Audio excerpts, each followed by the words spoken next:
an integral part of this team is not here. Who is going to be the next Maddie? They proved that they don't need her. Not letting mothers of 7-year-olds degrade our children. You are role model! Woo-hoo! This is Dance Moms.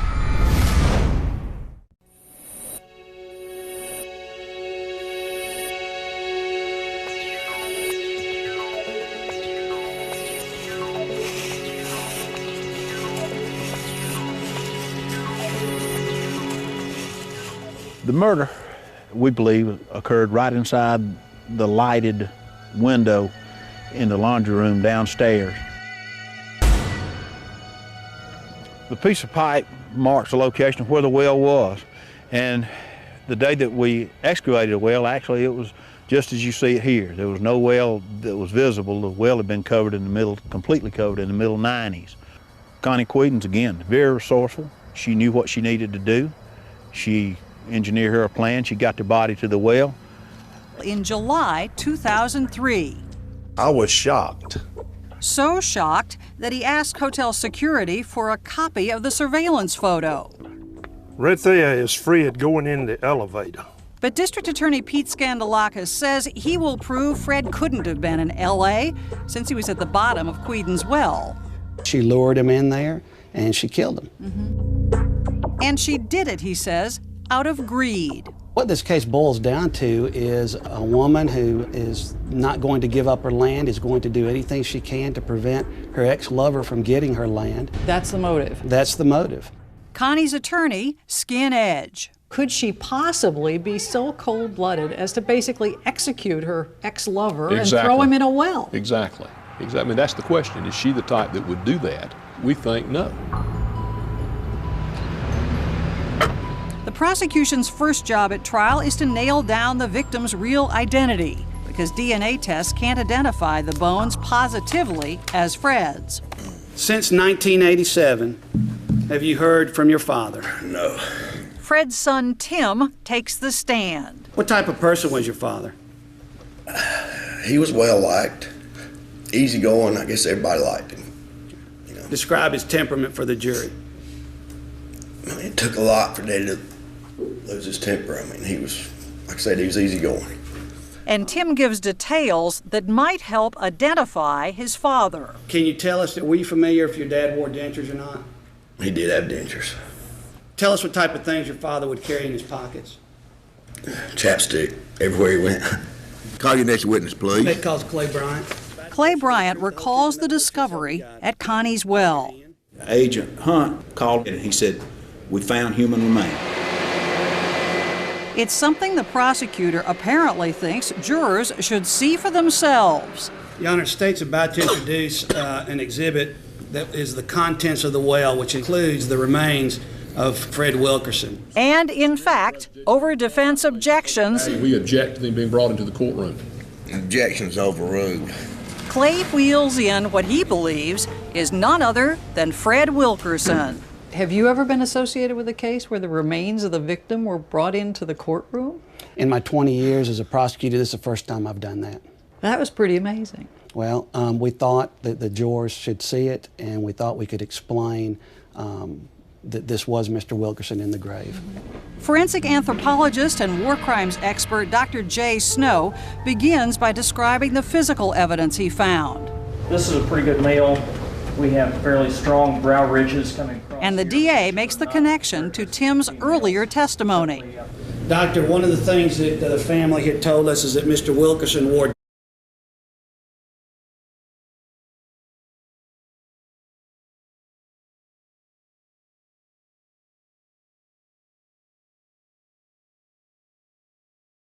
dentures.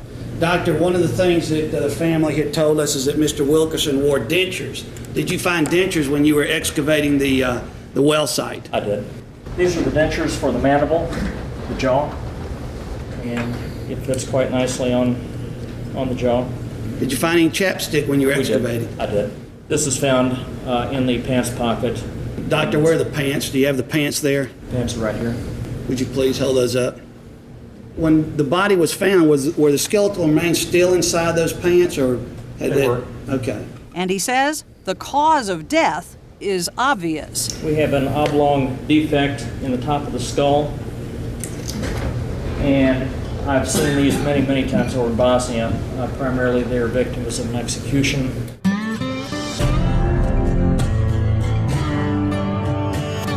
Go back in your mind. It's November 27th, 1987. What exactly do you think happened in this room?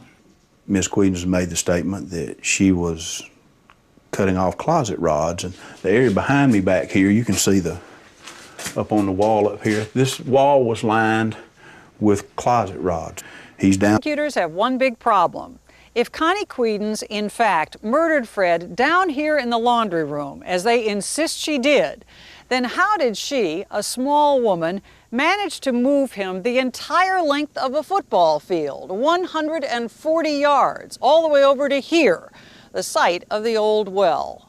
We're talking about a 170-pound man, 5'10", dead weight, if you believe what they're saying, and that's not an easy thing to do, and we want to demonstrate to the jury that it's not that simple.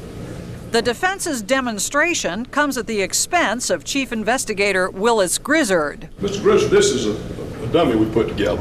It weighs between 155 and 160 pounds. That's fine. To duplicate the weight as close as we could that you testified Mr. Wilkerson weighed. It makes the point she had horses, an ATV, and almost a day to move the body. Actually, for her to move it 100 yards with the time that she had, I don't think she would have had any problem. That calls Gary Quedens. Back in court, the prosecutor calls Connie's estranged husband, Gary Quedens, who describes what he found the night after Fred disappeared. When I went downstairs, I came right across a pistol that was laying on the floor on the carpet. What kind of pistol was it? PPK that I had given my wife for protection a couple of years. Investigators couldn't find it. Score one for the defense. Mr. Scandalakis, call your next witness. But that does little to blunt the prosecution's parade of devastating character witnesses. She always said she don't get mad, she gets even. Anybody that has crossed her path has ended up in jail or dead. Stay called Gary Quedens. Even Connie's own son, Garen, testifies against her. Have you ever seen your mother become violent towards your father, towards Gary Quedens? They would get into like real bad arguments and stuff, and you know, slamming doors and stuff like that. When my son got on the stand and said that, I couldn't believe it. This is your son. I know. And it really hurt. Killed him and put him in the well. The case is circumstantial, but in the end, the prosecutor seems confident.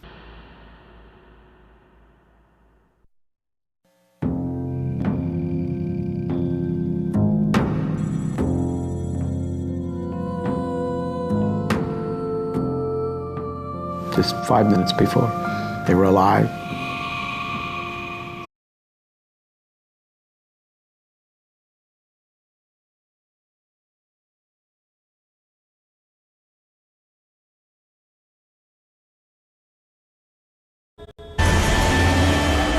I was spinning. I saw leaves. My last thought was, why won't you stop?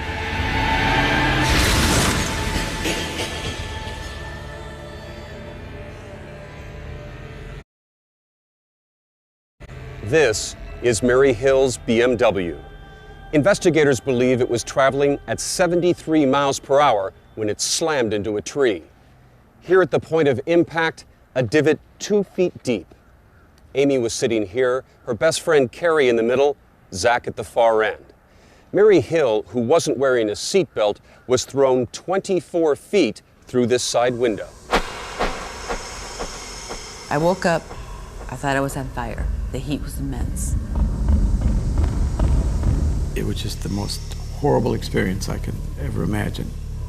One of the first to arrive on the scene, Dennis Hill frantically felt for his daughter Amy's pulse. And I thought, oh, please, I'm not doing this right. I'm doing something wrong. She is alive, and I just can't tell. Dennis then checked for Carrie's pulse, but also felt nothing. Zach was breathing, but unconscious. And I called 911.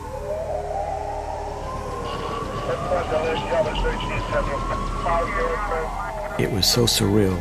I just could not believe this was happening. Just minutes before, there they were, all excited in the back seat. Just 5 minutes before. They were alive. We were laughing. Life was good. 5 minutes later, your life changes like you never thought that it could change.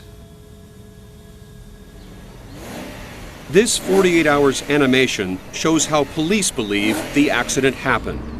After Mary made a left-hand turn, her car began to accelerate rapidly.